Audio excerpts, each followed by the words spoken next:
तब्बल 10-12 वर्ष रखडलेल्या कालव्याची दुरुस्ती पाणी आंदोलनाला रोह्यातील शेतकरी वर्गासाठी काम करणारी संस्था बळीराजा फाउंडेशनच्या नेतृत्वाखाली यश आलं। दुरुस्तीसाठी आतापर्यंत करोडो रुपये खर्च पडले। 2 ते 3 वर्षात झालेल्या दुरुस्ती कामांमध्ये अनेक एस्कॅप सायपन मुख्यतः लायनिंग कॉन्क्रीट कामे निकृष्ट करण्यात आली। सध्या हीच कामे बहुतेक एस्कॅप लिकेज आहेत। कामांना ठेकेदारांनी चुना लावला असे भयान चित्र असताना पाले खुर्द गावानजीक केलेल्या लायनिंग कॉन्क्रीट दुसऱ्याच वर्षी उखडत असल्याचा धक्कादायकपणे दिसून आला। लायनिंग कामांना मोठ्या प्रमाणात भेगा पडल्यात। कामे निकृष्ट झाल्याने वरिष्ठ अधिकारीच कारणीभूत आहेत। त्यांच्याच देखरेखीखाली निधीचा अपव्यय झाला असा आरोप आता चोहोबाजूंनी होत आहे। दुरुस्ती कामे निकृष्ट निधीचा अपव्यय झाल्याचं समोर आल्याने कामाची बिलं प्रकरणांची सखोल चौकशी करावी, संबंधित ठेकेदारांना काळ्या यादीत टाकावं अशी मागणी करत प्रशासनाविरोधात लवकरच आक्रमक भूमिका घेऊ असा इशारा बळीराजा फाउंडेशनचे संस्थापक विठ्ठल राजेंद्र जाधव यांनी दिल्याने एकच खळबळ उडाली। कोलाड पाटबंधाऱ्याची विविध कामे अशी कोणामार्फत वाटप केली जातात हे पारंपरिक सर्वश्रुत आहे। त्यात करोडोंचा सिंचन घोटाळा घडूनही नेत्यांनी धाडस सोडलेलं नाही। त्यांच्याच अधिपत्याखाली फंटर कालवा प्रकल्पाची कामे वाटप करतात। त्यातूनच कामांची पूर्तता वाट लागते हे पुन्हा एकदा समोर आलं। वाटप प्रक्रियेत अधिकार अंशतः कटपुतळी ठरतात। याचंच कालवा दुरुस्ती कामे निकृष्ट उदाहरणात स्पष्ट झालं। कालवा एस्कॅपची अनेक कामे निकृष्ट झाली आहेत। लिकेज वाढले तरी अधिकाऱ्यांच्या वागणुकीत बदल झालेला दिसत नाही। मागील वर्षात पाले खुर्द येथील कालव्याचे केलेले लायनिंग मास कॉन्क्रीट पूर्णतः उखडत चाललेलं आहे। हे काम पाटील नावाच्या बाहेरील ठेकेदाराने केल्याचं अनधिकृतपणे सांगण्यात आलं। इतर ठिकाणचं लायनिंग कामंही उघडण्याला सुरुवात झाली। हे भयावत असताना पाटबंधारेचे वरिष्ठ अधिकारी पुन्हा त्याच ठेकेदाराला कामे देतात। यामागे नेमकं गौड बंगाल काय, कोणाचा दबाव आहे याची तुफान चर्चा सुरू झाली। कालवा दुरुस्तीवर शासनाचे करोडो रुपये खर्च पडला, त्यात अनेक कामं वर्षभरातच निकामी होण्याच्या मार्गावर आहेत। पाणी सोडण्याबाबत नियोजन नाही, अधिकाऱ्यांमध्ये समन्वय नाही, हे वारंवार समोर येत असल्याने कालवा दुरुस्ती पाण्यासाठी आंदोलन उभारणाऱ्या बळीराजा फाउंडेशनने स्पष्ट नाराजी व्यक्त केली आहे। शासनाच्या करोडो रुपये निधीचा अपव्यय झाला आहे। पूर्णतः कामांची चौकशी करावी, दोषींवर कारवाई करावी अशी मागणी करणार असल्याची प्रतिक्रिया संस्थापक राजेंद्र जाधव यांनी दिली। दरम्यान अजूनही अनेक ठिकाणी कालवा मोठ्या प्रमाणात लिकेज आहे। आंबेवाडी संभे भागातील शेतकऱ्यांचे नुकसान होतं।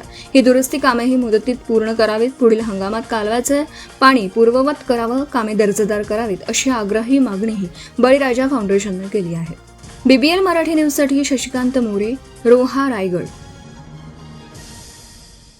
कोलाड पाटबंधारेच्या आंबेवाडी ते निवे कालव्याचा पाणी प्रश्न, त्यासाठी केलेला आंदोलन बळीराजा फाउंडेशनच्या माध्यमातून विभागीय ग्रामस्थांनी जवळपास 5-7 वर्षे कालव्याच्या पाण्यासाठी आंदोलन केलं।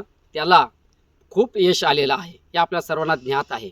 आता मी आहे पाले खुर्देचा जो लायनिंगचा काम कालव्याचा जो केलेला आहे, 3-4 ठेकेदारांनी आतापर्यंत कामं केलेली आहेत। जवळपास शासनाने कालव्याच्या पाण्यासाठी, विभागातील पाण्यासाठी करोडो रुपये खर्च केलेले आहेत। परंतु ही कामं करत असताना एक दुसऱ्या ठेकेदाराने कसा कामाला चुना लावलेला आहे हे तुम्ही प्रत्यक्षात बघू शकता। आता मी उभा आहे पाले खुर्दचं लायनिंग केलेलं, गेल्या वर्षी हा काम केलेलं आहे। आता तुम्ही हा बघू शकता, निशान पाटील नावाच्या ठेकेदाराने हा काम केल्याची माहिती समोर आलेली आहे। आणि जवळपास 100 मीटर ते 150 मीटर हा लायनिंग केलेला आहे। आणि तुम्ही इकडे पण बघू शकता की हा काम करत असताना करोडो रुपये प्रशासनाचे पाटबंधाऱ्याचे कसे ह्यामध्ये घालवलेले आहेत ना, कसा हा गैरव्यवहार झालेला आहे। आणि ह्याला जबाबदार कोण, तो वरिष्ठ इरिगेशनचे अधिकारी, हे सांगणे न लागे। आता तुम्ही बघू शकता इथे सुद्धा हा जो केलेला लायनिंग आहे तिथे पूर्ण फुगवटा आलेला आहे। म्हणजे जास्तीत जास्त 2 वर्ष ते 3 वर्षेच हे लायनिंग जो काम आहे तो 2-3 वर्षच काढेल। त्याच्यानंतर हा सगळा लायनिंग उखडणारा आहे। आता हे तुम्हाला परत एकदा दाखवते बघा, पूर्णच्या पूर्ण हा उखडलेला आहे। जे खाली जो बेस आहे त्याचा, तो बेस बघा पूर्ण निघणार आहे त्याच्यामध्ये। आणि अक्षरशः करोडो रुपये यामध्ये भ्रष्टाचार झालेला आहे। कामाला क्वालिटी नाही। 1-2 जर ठेकेदार सोडले तर बाकीच्यांनी चुना लावलेला आहे। आणखीन एक विषय सांगतो की ज्या पाण्याचा उगम होतो तिशेमधून, तिथे सुद्धा आता अंडरग्राऊंड जो सायपन जो आहे ते सुद्धा तशीच परिस्थिती आहे। ते सुद्धा अनेक ठिकाणी लिकेज आहेत। अनेक ठिकाणची कामांची वाट लागलेली आहे, निकृष्ट कामं केलेली आहेत। हा बघा हे पूर्ण इकडे भेगा गेले। हा बघा इथे पण खूप मोठा पूर्ण अगदी वरती आलेला आहे। पूर्ण जो त्या मास कॉन्क्रीट म्हणतो तो वरती आलेला आहे। इकडे हे पूर्ण भेगा गेलेले आहेत। आणि हा बघा हा तर पूर्ण निघणार आहे. हे बघा ही परिस्थिती आहे.